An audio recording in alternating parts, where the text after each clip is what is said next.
Musa al-Asy'ari. Kalau dari yang pertama tadi dari sahabat Abu Hurairah.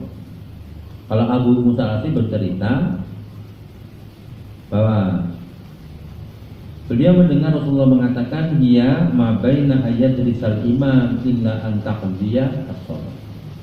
Yaitu ada waktu di antara duduknya imam sampai menyelesaikan sholatnya. Makanya sebagian orang itu menyebutnya adalah di antara duduk setelah khutbah dua. Duduknya imam di antara dua khutbah sampai selesai sholat. Tapi kalau Ibnu Qayyim itu memberikan tahqiq, memberikan tarjih bahwa beliau mengikuti pendapat min ahli ilmi anna sahati yaumil jum'ah ya ba'dal asar. Jadi pendapat yang kuat adalah setelah sholat asar. Itu pengalaman Ibnu Qayyim. Wa in di anna sa'ata sholat, kata Ibnu Qayyim, wa in di anna sa'ata sholat sa'atan turja fiha ijabah aidan faqilahu ma sa'at ijabah wa in kana ta'ala maksudnya fi sa'ati ba'dal asar. Jadi kalau menurut beliau adalah setelah sholat.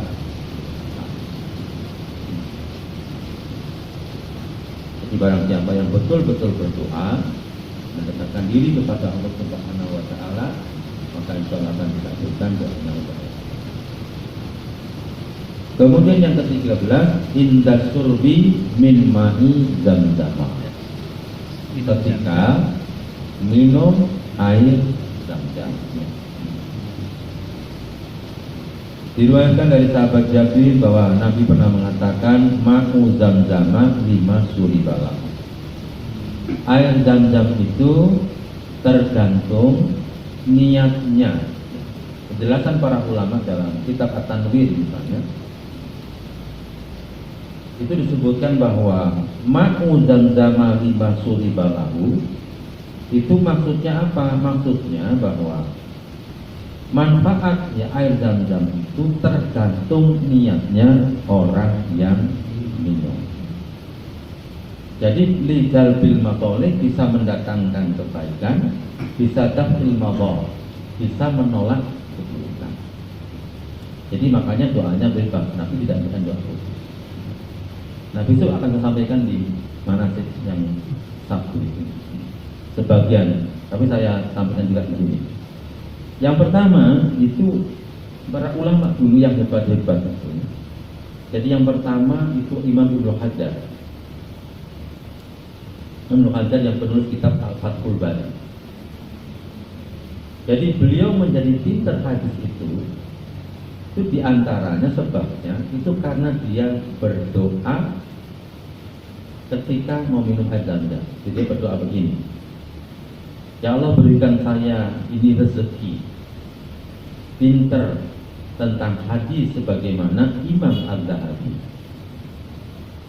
Maka kemudian beliau diberi rezeki oleh Allah akhirnya bisa menjelaskan hadis Sahih Bukhari dalam kitabnya namanya Fathul Bari yang belum ada tandingannya sampai hari ini di Fathul Bari.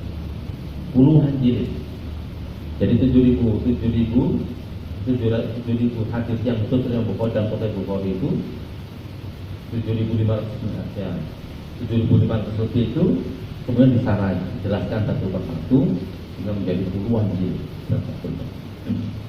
Jadi kalau kita baca Fathul Bari itu ya moco nidrok itu kita tidak mampu, komane nulis karena sudah puluhan jilid, sudah dijejer sampai ini. Yang pertama, jadi para ulama dulu hebat, banyak yang karena doanya tidak menyenangkan. Kemudian Imam As-Suyuti itu diceritakan juga dalam kitab At-Tanwir bahwa Imam As-Suyuti itu dia minta kepada Allah Subhanahu wa Ta'ala menguasai beberapa bidang ilmu. Dan kemudian ketika dia tanya juga begitu sama, dan dia minta kepada Allah saat minum air zam-zam. Dia merasakan itu, dan kemudian setelah minum air zam-zam dia merasakan ilmu yang selama ini belum beliau kuasai kemudian menjadi dikuasai dengan baik. Makanya kalau kita lihat tulisan kitab-kitab Suyuti itu, misalnya Al-Itqan, ada Al-Itqan di Ulumul Quran, itu Al-Imam Suyuti itu kalau dalam bahasa Arab kan cuma 2 jilid. Tapi kalau kita mempelajari itu sudah luar biasa tentang ilmu-ilmu akhlak yang tidak dibahas oleh para ulama-ulama yang lain.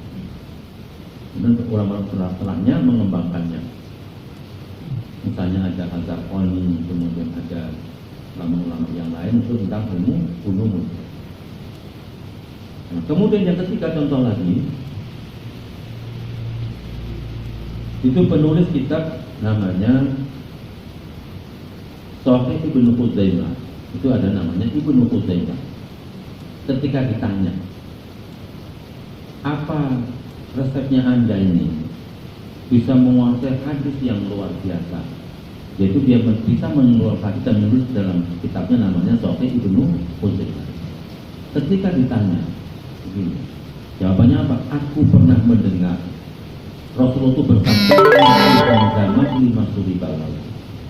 Maka kemudian aku minta kepada Allah Subhanahu wa Ta'ala supaya aku diberi ilman nafi'an, ilmu yang bermanfaat. Makanya doanya itu kan Ibnu Abbas itu kan Allahumma inni as'aluka ilman nafi'an.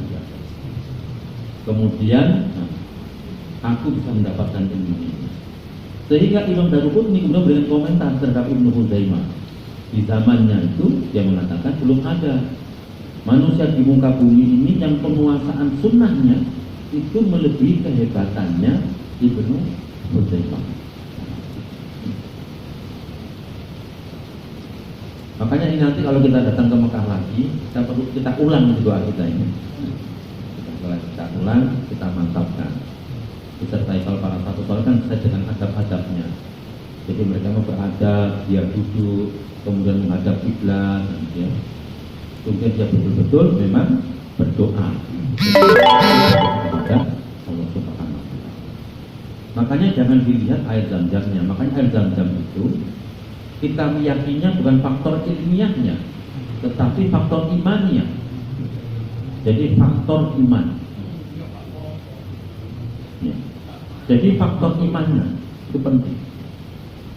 Bukan karena airnya, jadi karena keimanannya. Jadi kita beriman, kenapa? Beriman karena Nabi mengatakan minum air zam-zam itu tergantung niatnya orang yang minum. Jangan melihat mosok, kok punya kandungannya kok sudah pinter, tidak bisa begitu. Yang kita percaya itu adalah karena Nabi mengatakan, berarti Nabi itu disuruh Allah Subhanahu wa Ta'ala. Ya terserah Allah caranya bagaimana, yang penting itu Allah mengatakan begitu. Maka tidak ada yang impossible bagi Allah. Kadang-kadang memang tidak cocok kita disuruh baca apa tujuannya ini, tidak cocok kadang-kadang. Kadang-kadang itu kita datang ke kiai itu juga begitu. Punya problem apa, kiai bilang sudah baca ini. Dihubung-hubung antara ayat yang diwaca ambil keinginan kita kadang tidak cocok. Tapi mungkin doanya orang itu, doanya kiai itu yang kemudian dikabulkan oleh Allah Subhanahu wa Ta'ala. Kan banyak di pada zaman Nabi pun banyak para budak itu yang beling gitu. Tapi kemudian yang dibeli itu budak yang beli ini. Tetapi budak ini kalau sudah berdoa itu pasti dikabulkan oleh Allah. Sehingga satu saat karena sudah mulai konangan, maksudnya diketahui kalau doanya dia itu dikabulkan, maka dia berdoa kepada Allah semoga secepatnya dimatikan. Minta wafat dia, supaya keistimewaannya itu tidak banyak diketahui orang. Kita ini yang selalu menampakkan keistimewaan. Para salafus saleh itu banyak yang menyimpan keistimewaan, jadi menyembunyikannya. Dan kita malah mencari-nyari keistimewaan dan bahkan membangun citra supaya dianggap istimewa. Jadi ini penting dan penting.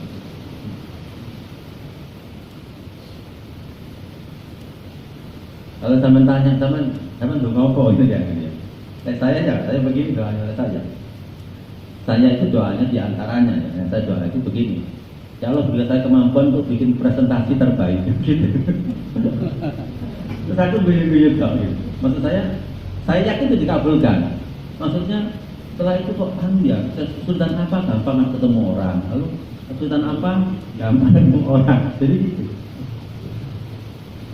Kalau bikin studio, gak duit loh, gampang tiba-tiba ada orang yang bantu. Saya yakin betul kayaknya itu dikabulkan sama Allah Ta'ala. Salah satu doa, yang lain tidak tersampaikan.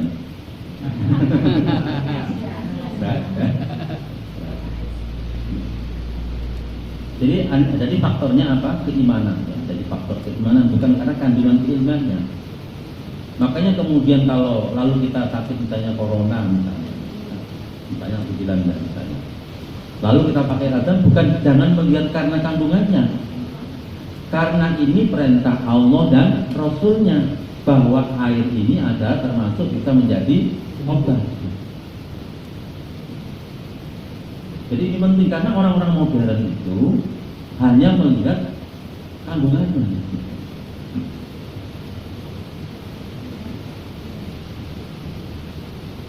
Nah kalau kami sakit misalnya, saya sakit pakai mesti habat sauda, ada apa saja habat sauda misalnya. Itu karena faktor yakin saja. Karena Nabi mengatakan obat dari segala macam penyakit kecuali mati. Itu harus kita yakini. Sehingga saya panas dan lain-lain itu pakai paracetamol, pakai apa? Saya nyoba paracetamol, panas asam, panas lagi, minum dikit panas lagi, dan nggak sembuh. Tapi akhirnya saya ya sudah sekali itu dapat paracetamol, setelah itu saya nggak pakai, saya letakkan, kemudian saya kembali minum kata saya. Cuma kalau panas memang caranya harus setiap paling tidak 2 jam. Apa saudara lagi? Alhamdulillah lagi langsung disembuhkan oleh Allah Subhanahu wa Ta'ala 2 jam sekali. Nah kalau anak-anak itu biasanya kalau minum habat sauda itu reaksinya kalau panas dia makin panas. Maka jangan semakin panas, tapi setelah itu akan turun. Itu bertindak reaksi. Makanya kemudian ketika anak saya yang ketiga ini di sekolahnya kan ditanya sama dokter.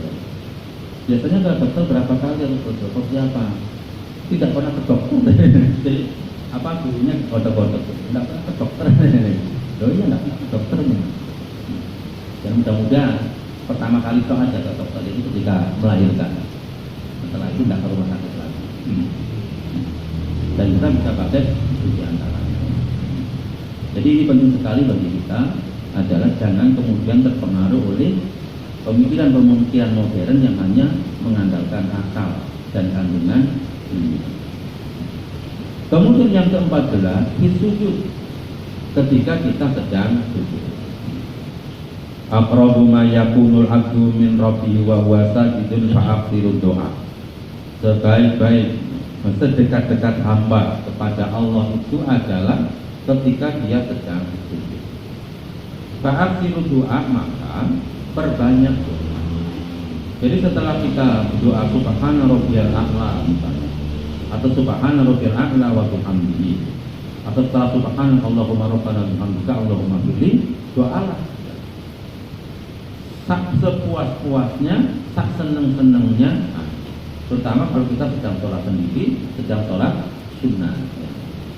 Di seluruh sujud, tidak hanya di sujud yang terakhir, kita di seluruh sujud kita plongkan, kita puas-puaskan, kita minta kepada Allah Subhanahu wa Ta'ala. Seperti hadis sebelumnya bahwa kita diperbolehkan. Allah itu malah senang permintaan kita makin banyak, makin sering minta, maka Allah semakin senang. Itu berbeda kalau manusia ya. Makin sering diminta makin harus dalam bahasa Arab. Tidak ya. Jadi tidak harus dalam bahasa Arab. Boleh bahasa Indonesia, bahasa Jawa, tetapi di dalam hati. Para ulama mengatakan karena sholat harus bahasa Arab, maka kalau berdoa di situ maka dianjurkan di dalam hati saja kalau tanpa bahasa Arab. Tapi kalau bahasa Arab hanya Robbana atina fid dunya hasanah, Robbana hab lana min azwajina, tidak apa-apa. Kalau terus dibaca di situ. Jadi ketika kita sedang sujud, kita minta, kemudian kita minta ya proyek-proyek kita ini misalnya ya MIT ini mudah-mudahan diberi kemudahan oleh Allah Subhanahu. Tapi insya Allah sudah dikabulkan, hanya tinggal proses saja. Karena sudah banyak yang mendoakan, para jamaah juga banyak yang mendoakan. Insya Allah hanya menunggu proses action kita ya. dan Allah akan memilihkan mana yang terbaik. Dan mudah-mudahan kita diberi pilihan yang terbaik. Karena setiap proyek yang besar itu pasti nanti tantangannya ya besar. Jadi belum ada kalau proyek-proyek besar itu kemudian tantangannya besar. Jadi kayak ya misalnya Pak Ali Ginanjar itu aja kita bangun dulu ya macet, kemudian semua orang maido, kemudian semua orang milohno itu duwe entek ya. Seperti itu ya. Saat-saat seperti itulah kemudian biasanya lalu Allah kemudian mengabulkan doa-doa kita. Karena memang ya Allah itu ingin melihat siapa yang mujahidin dan siapa yang sabiri. Pasti di situ diuji dulu, dilihat sama Allah, oh ini yang mujahidin betul, yang memang punya semangat, lalu sabar. Nah kalau Allah melihat baru kemudian diberi kemenangan, diberi kesuksesan oleh Allah Subhanahu wa Ta'ala. Jadi ini penting bahwa semua karya-karya besar di muka bumi itu ya mesti membutuhkan perjuangan, kesabaran, mujahadah yang sungguh-sungguh. Ya kayak kita bikin presentasi lah, kayak kita pelatihan sholat gitu. Kayak saya yang sekarang sedang garap misalnya mau jadi YouTuber ini. Ada presentasi manasik yang hari Sabtu itu kan juga membutuhkan kesungguhan. Paling tidak saya setiap Sabtu itu persiapannya satu minggu itu untuk bikin presentasi untuk hari Sabtu supaya memang bagus. Itu pun kadang kita cuma mengalami kesalahan, beberapa kesalahan. Nah kemarin itu masalah saya kira kemarin dapat susu saya karena terlalu malam saya tidurnya, kemudian pagi saya lihat sudah muncul di layarnya itu sudah manasik LBH Mandiri gitu ya. Saya kira itu pembukaan, ternyata penutupan ini. Nah saya sudah tampil begini, begitu saya klik, loh langsung aku Ibrahim. Itu maksudnya materi penutupan. Berarti kan jaraknya jauh dengan pembukaan.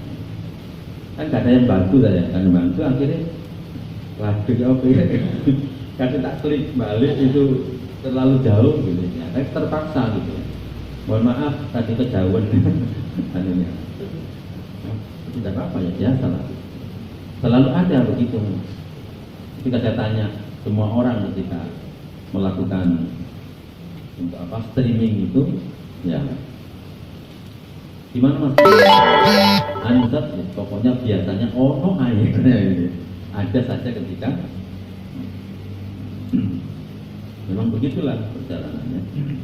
Jadi semua membutuhkan kesungguhan. Tapi ketika ada sungguh dan sabar maka Allah pasti akan mengabulkan. Ada waktunya nanti dikabulkan oleh Allah Subhanahu wa Ta'ala.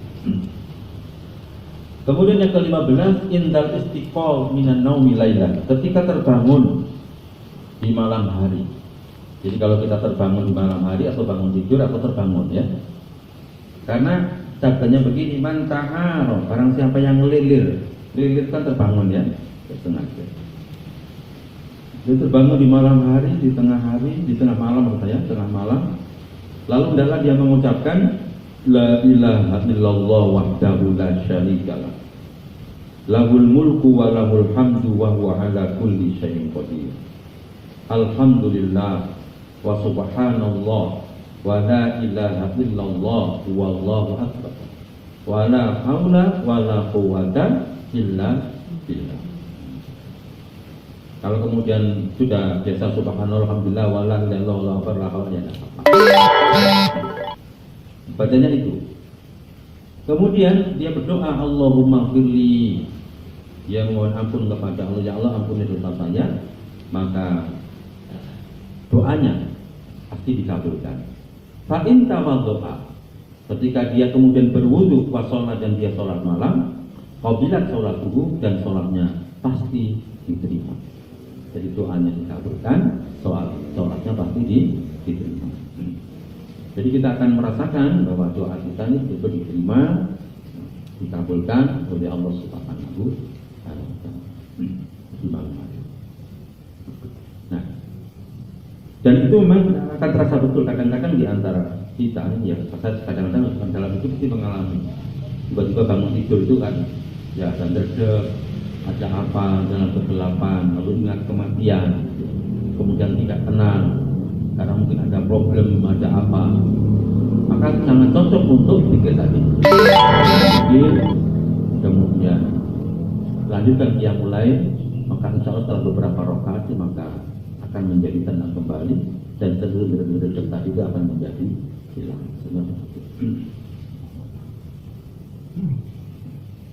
Apalagi kadang-kadang dalam kesendirian lalu kemudian ingat dengan kematian, betapa tanggung jawab besar kita nanti ketika bertemu dengan Allah Subhanahu wa Ta'ala.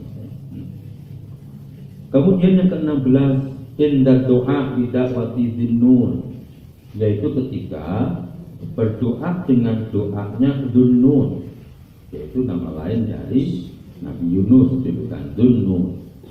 Nabi Yunus alaihi salam, yaitu doanya apa kata Nabi? Dakwatu zinnun odan da'a biya wa rafibatnil khul, yaitu doanya Zinnun yang ketika doa ketika dia berada di dalam kerajaan, la ilaha illa anta subhanaka inni kuntu minadh dhalimin.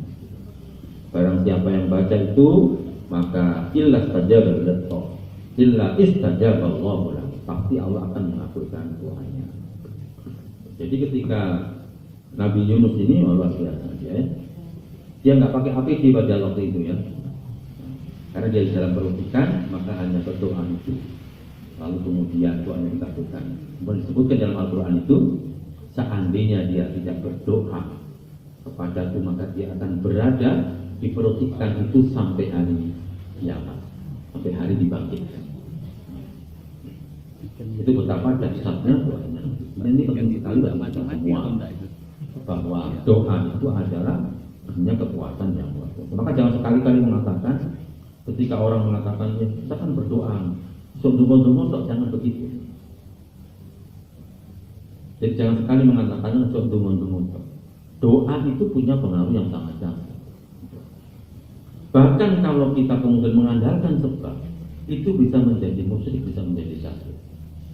Karena kesuksesan kita, keberhasilan itu kita karena pertolongan Allah, bukan karena sebab. Itu tidak boleh. Sebab kenapa kita mulai mencari sebab itu hanya karena diperintahkan untuk melakukan sebab. Itu karena diperintahkan. Tetapi tidak boleh kemudian kita mengatakan bahwa kesuksesan itu karena sebab. Dan itulah yang menjadikan Fir'aun itu kemudian kenapa dihancurkan oleh Allah. Di samping tidak mau beriman kepada Allah, yang kedua karena dia mengkufuri. Ketika ditanya dari Qarun, dari mana kekayaanmu yang luar biasa itu? Dia mengatakan ala ilmin indi, itu karena ilmu saya. Saya kaya ini itu karena saya mempunyai ilmu. Ini loh saya. Itu sangat berbahaya. Yang bagus bagaimana? Yang bagus ya Nabi Sulaiman. Hadza min fadli. Ya begitu. Meskipun itu kita memang bekerja keras, karena memang disuruh kerja keras. Mencari sebab, iya, karena memang disuruh melakukan sebab. Tetapi jawabannya ketika ditanya sukses bagaimana? Hadza min fadli. Ini semua adalah karunia Allah Subhanahu wa Ta'ala. Jadi karya-karya besar yang pernah kita lakukan itu kita harus mengatakan itu karena karunia Allah. Karena kita dulu juga tidak punya apa-apa, tidak bisa apa-apa. Apalagi kayak saya begini ya sudah, sekarang bakal dua kelompok. Pertama kali bikin presentasi itu aja kan juga nggak bisa. Jadi nggak bisa sama sekali. Itu bisanya karena diberi sakit, saya nggak punya suara. Karena tidak punya suara ya nggak ngisi pengajian ya nganggur. Lalu saya ambil itu ke buku presentasi. Itu pertama kali saya belajar. Lalu saya coba baca buku dan coba lagi, baca buku coba lagi. Jadi tambah tidak boleh sombong. Maka kalian sombong sedikit pasti tegur sama Allah Subhanahu wa Ta'ala. Kenapa? Karena kalian itu dulu gak iso alam. Ini juga duwe kon itu laptop gak duwe kon ada model. Nah itu kan. Maksud kata sombong-sombong gitu kan. Maka kalau kita harus katakan semuanya, fasilitas yang kita punya ini adalah ada min fadli rabbi. Makanya ini bunyinya apa?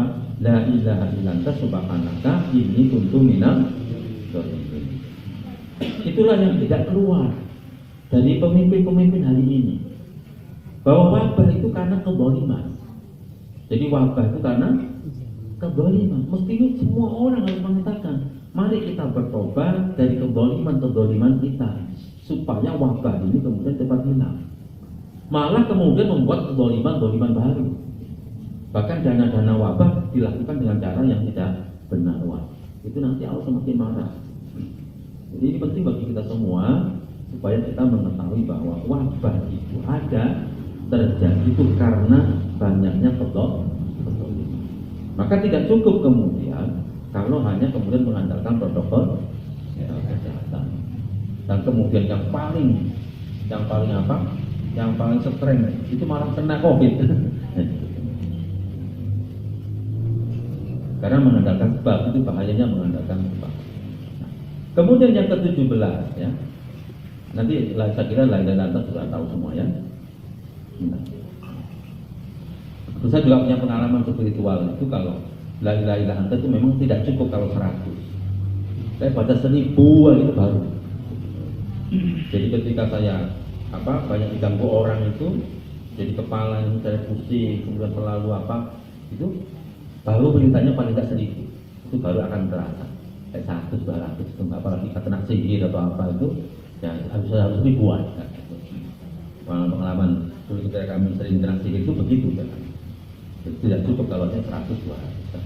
Jadi harus jadi itu baru. Nah, Allah melihat bahwa memang kita mujahadah, sungguh-sungguh dan sabar. Kemudian yang ke-17, inda du'ain nas ba'da wafatil mayyit. Jadi ketika berdoa setelah wafatnya mayit atau kita sedang takziah itu, maka jangan banyak ngomong-ngomong yang tidak ada gunanya. Bukan kadang-kadang ya lali kita ini ya. Kepada kondor, kemarin saya ini yang tambah.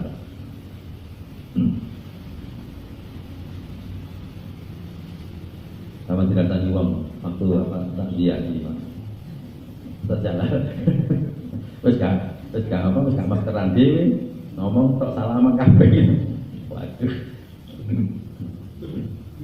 Alhamdulillah, mudah-mudahan kita semua diberi kesehatan. Amin. Jadi waktu itu Ummu Salamah kedatangan Rasulullah SAW karena suaminya meninggal. Nah kemudian Abu Salamah ini ketika meninggal, ketika Rasulullah datang itu matanya masih terbelalak,